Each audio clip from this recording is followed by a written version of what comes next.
এখানে শালবন বিহারে যখন আসবেন, এই শালবন বিহারে এসেই কিন্তু আপনি এই রেস্টুরেন্টগুলোতে খেতে পারবেন। যেটাতে আমি ঢুকলাম, এই বন্ধুমহল রেস্টুরেন্ট। আর এখানে এই ভাইয়েরাও অনেক আন্তরিক আমার কাছে মনে হইলো। এখানে দেখা যাক, ওকে দেখি।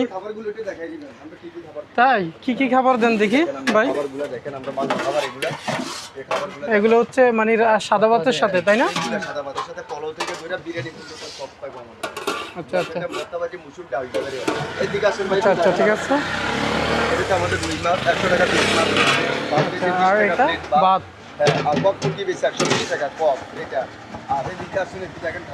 আর ওটা কি?